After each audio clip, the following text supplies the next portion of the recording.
श्रीराम समर्थ. दशक 1 समास 5वा संतस्तवन. आज आपण 5वा समास पाहणार आहोत. 26 ओव्यांचा हा समास आहे. इथे संत सज्जनांना समर्थ वंदन करतायत. एरवी सामान्य जनांना दुर्लभ असलेलं जे ज्ञान आहे ते गुह्य ज्ञान या संतांच्यामुळे प्रगट होतं. जे वस्तू परम दुर्लभ, जयेचा अलभ्य लाभ, तेची होये सुलभ, संत संगे करोनी. इथे समर्थ परब्रह्माला वस्तू असा शब्द वापरत आहेत. आपल्या साध्या डोळ्यांना म्हणजे चर्मचक्षूंना ही वस्तू दिसत नाही. दिव्याच्या काय, सूर्याच्या प्रकाशातही ती दिसत नाहीच. अशी ही वस्तू म्हणजे आत्मवस्तू. पण संत संगानी म्हणजे संत कृपेने ती दिसते. आता म्हणजे आपल्या मनातील काय जादू होणार आहे का, तर तसं नाही. संत संगामुळे आपली दृष्टी बदलते. चर्मचक्षूंचा हा विषयच नाही आहे, हा ज्ञानचक्षूंचा विषय आहे. आणि हे ज्ञानचक्षू आपल्याला संत संगामुळे मिळतात. या वस्तूचे वर्णन करताना समर्थ म्हणतायत की तर्क मंदावतो, विवेक पांगुळतो, शब्दांची तर बोबडी वळते, सहस्त्रमुखी शेषही थकतो, वेदमुखे होतात.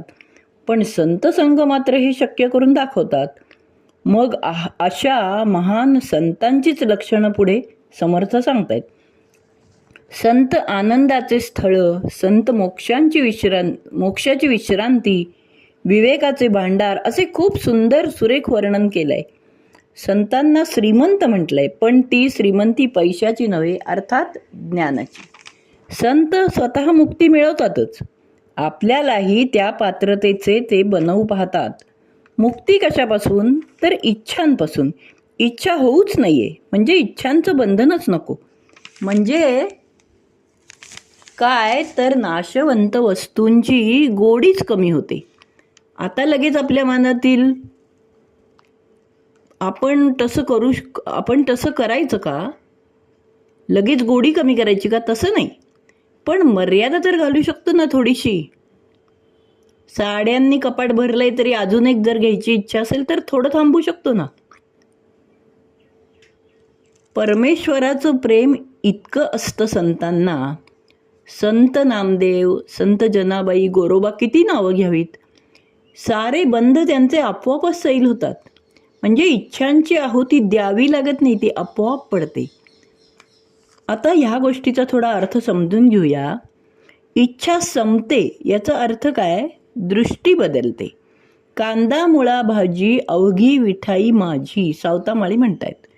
हीच माझी विठाई म्हणजे प्रपंच सोडायचा नाहीये, करायचाच. पण त्या ईश्वराला केंद्रस्थानी ठेवून करायचं. सगळीकडे तोच दिसतो ना संतांना. आणि मग त्याचीच इच्छा ते प्रमाण म्हणतात. सुख येऊ दे, दुःख येऊ दे, काहीही येऊ दे, तक्रारच नाही. तू दिलंयस ना, मग बाहेरही तूच काढशील ना, हा भाव. राग नाही, वैताग नाही, चिडचिड नाही, शांत असतात संत. आपल्याला नाही बुवा हे जमणार. अरे का नाही जमणार, कारण आपलं मी व माझं याचं वर्तुळ खूप छोटं असतं. किती छोटं, आपला तो बाब्या आणि दुसऱ्याचं ते कार्ट इतकं छोटं असतं. पण संतांचं मात्र हे विश्वची माझे घर इतकं विशाल असतं. मग आपण हळूहळू वाढवायचा प्रयत्न तर करूया ना आपलं वर्तुळ. अगदी संतान इतकं नको, पण निदान आपल्या मुलाच्या हातावर आपण एक लाडू दिला तर शेजारी त्याचा मित्र उभा असेल त्याच्याही हातावर एक ठेवूया ना. का मुलाला अगदी आत बोलवून हळूच एक लाडू देतो का आपण. न कळत मुलांवर सुद्धा हे चुकीचे संस्कार होतात. असं केलं तर सारांश काय, समदृष्टी हवी. अवघड आहे का, आहे अवघड आहे, पण अशक्य नाही आहे. या छोट्या छोट्या गोष्टींमधून प्रयत्न तर करून बघूया ना. आता मनात प्रश्न असेलच, एकच लाडू असेल तर अर्धा अर्धा वाटून द्या, सोपं आहे ना. आपण काही संत नाही असं आपण म्हणतो ना, कारण ते आपल्याला खूप सोयीस्कर असतं. बदल आवडत नाही माणसाला, घडी विस्कटलेली आवडत नाही, कारण ती परत घालावी लागते ना. एक छोटंसं उदाहरण घेऊया. संतांच्या एवढे काय आम्ही शांतबिंत राहू शकत नाही असं म्हणून हात झटकणं खूप सोपं आहे. त्यांच्या इतकं नको राहिला, पण थोडीशी एक पाऊल पुढे टाकायला काय हरकत आहे. उदाहरणार्थ बसस्टॉपवर आपण उभे आहोत, बस येत नाही.